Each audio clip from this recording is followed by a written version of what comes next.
जैसे वो अयोध्या की जो बेटी है हम लोगों की, उसको जैसे आँख फोड़ा, ब्लेड मारा, उसके हाथ पैर तोड़ा, ये बहुत जघन्य अपराध है। क्योंकि ऐसा तो एक जानवर के साथ भी नहीं होता है जैसे उस बहन बेटी के साथ हुआ। तो मैं नहीं चाहूँगी कि हर आए दिन बहन बेटियों पे ऐसे अन्याय अत्याचार होता रहे और इस पे रोक लगनी चाहिए। यहाँ सिर्फ बात सरकार की नहीं है, हमारी खुद की भी है। क्या हम लड़कियों को इस तरीके से ग्रो करते हैं, उन्हें समझाते हैं? जैसे हम लड़कों को बोलते हैं कि हम उस तरीके से लड़कियों की परवरिश करते हैं? नहीं करते। हम खुद ही दोनों को समान नहीं मानते हैं तो हम समाज से कैसे उम्मीद कर सकते हैं इस बात की?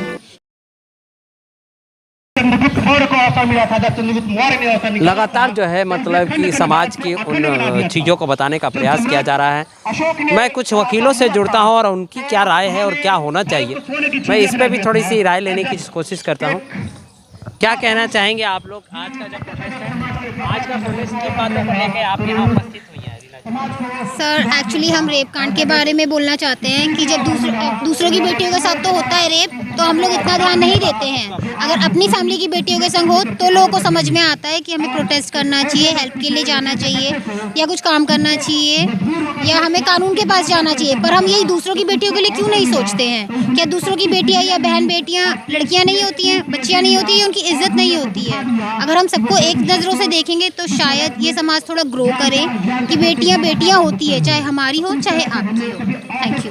लेकिन आप जो है, आप भी एक बेटी है और जिस विभाग में है आप, ये न्याय का ही विभाग है। क्या आपके अध्ययन में ऐसा क्या लगता है कि सुधार होना चाहिए और उस पर काम नहीं हो पा रहा है, सरकार चाहे जिसकी? सर यहाँ सिर्फ बात सरकार की नहीं है, हमारी खुद की भी है। क्या हम लड़कियों को इस तरीके से ग्रो करते हैं, उन्हें समझाते हैं? जैसे हम लड़कों को बोलते हैं कि हम उस तरीके से लड़कियों की परवरिश करते हैं? नहीं करते।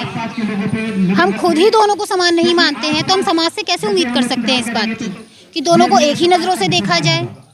हम लड़कियों को समझाते हैं घर में रहो, लेट नाइट बाहर मत जाओ, पर क्यों?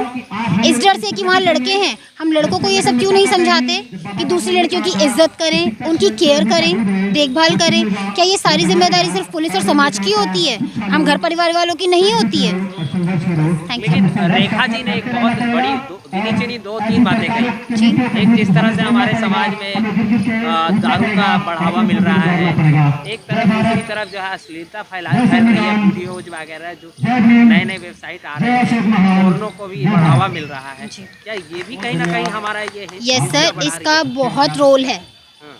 इसके लिए भी हमें ध्यान रखना चाहिए कि हमारे जो घर परिवार के बच्चे हैं कहीं वो ये सब चीज़ें यूज़ तो नहीं कर रहे हैं, कि हमारे आसपास ये सारी चीज़ें चल तो नहीं रही हैं। और अगर ऐसा है तो हमें इसकी कंप्लेंट करनी चाहिए, हमें इसके बारे में अवेयर होना चाहिए, खुद को भी करना चाहिए, अपने बच्चों को भी करना चाहिए, इवन अपने पड़ोसियों को भी करना चाहिए।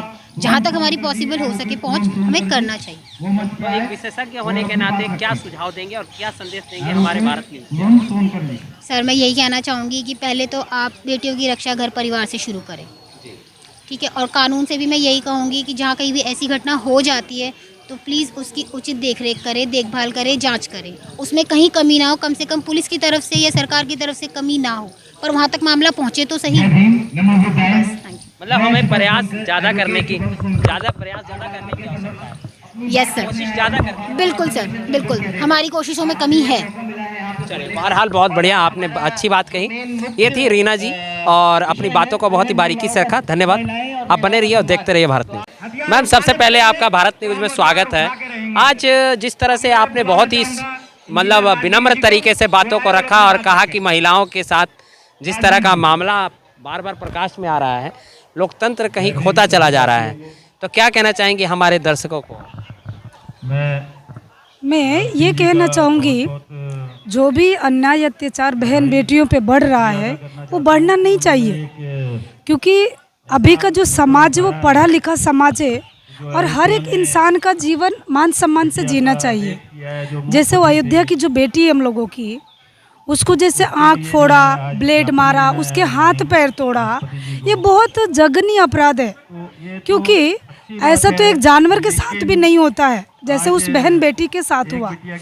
तो मैं नहीं चाहूँगी कि हर आए दिन बहन बेटियों पे ऐसे अन्याय अत्याचार होता रहे और इस पे रोक लगनी चाहिए और कोई ऐसा कानून बनाया जाना चाहिए कि इस काम को करते टाइम जो भी पुरुष हो, जो भी व्यक्ति हो, उसको डर लगे, उसको सजा देनी चाहिए, चाहे बेटा हमारा हो या किसी का भी हो।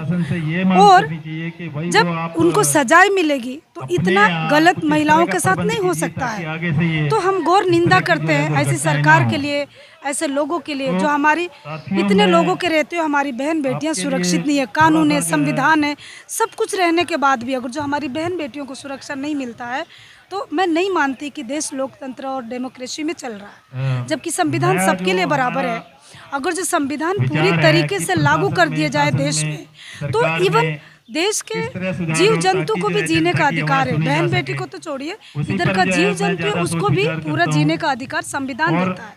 तो मैं आपके चैनल के माध्यम से ये बताना चाहूँगी, देश में जो भी आपके चैनल को देख रहे हैं, इस देश में संविधान लागू, और संविधान लागू होने की वजह से सभी लोगों को न्याय मिलना शुरू हो जाए। उस समय को देखते हुए जिस तरह से लोकतंत्र की हत्या हो रही है और महिलाओं को लगातार जो है महिलाएं सुरक्षित नहीं है, कानून बनाई भी जाती है तो कानून से निकलने का रास्ता बहुत आसानी से निकल जाते हैं क्रिमिनल। तो इसका मतलब कि क्या निर्देश, मतलब क्या सुधार होना चाहिए, क्या संदेश देंगे आप हमारे चैनल? हाँ, मैं आपके चैनल के माध्यम से ये संदेश देना चाहूँगी कि सबसे बड़ी कमी एक समाज की भी है। जो समाज के लोग अच्छे लोगों को पहचान नहीं पाते, और जिसके कारण हमारे लोग बिक जाते हैं, लालच में फंस जाते हैं, और उसके वजह से हम गलत लोगों को चुन के बाहर भेजते, आगे तक केंद्र को पहुंचाते हैं, और केंद्र में जाने के वो लोग भी सही से काम नहीं कर पाते हैं। तो सबसे पहले हम लोगों को सही समाज का निर्माण करना है। बहुजन भारत के हर एक व्यक्ति को एक मंच पे आना होगा।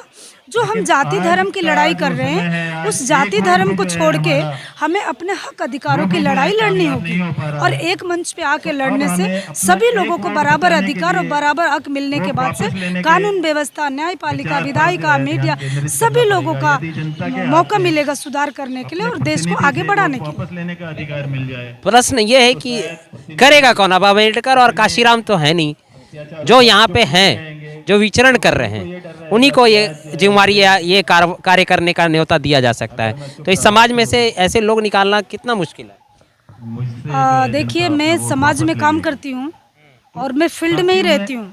दुनिया का सारा काम आसान है, लेकिन सामाजिक काम सबसे कठिन काम है, सबसे कठिन काम। और हम इसका सुधार इस तरीके से कर सकते हैं, अगर जो भारत देश के हर स्कूल में संविधान लागू होता है, पूरी संविधान पढ़ाई जाती है, और बच्चों को जब शुरू से पता लगेगी कि आर्टिकल 19 के तहत हमको बोलने की आज़ादी है, आर्टिकल्स जो भी दिए हुए हैं समाज के लिए, राज्य के लिए, उसको पालन करेंगे, तो हमारे जो बच्चे छोटे छोटे उनके दिमाग में बैठेगी। और जब संविधान फुल्ली लागू होता है तो सबको न्याय मिलती है, और जब न्याय मिलेगी तो हर एक व्यक्ति को जीने का अधिकार होता है। और समाज में हम अच्छे लोगों के नेतृत्व में, न कि जाति का नेता चुन के नहीं, इंसानियत का लीडरशिप, इंसानियत नेतृत्व करने वाले व्यक्ति को चुन के लाना पड़ेगा, जब हमारे लोगों का समस्या का समाधान हो सकता है।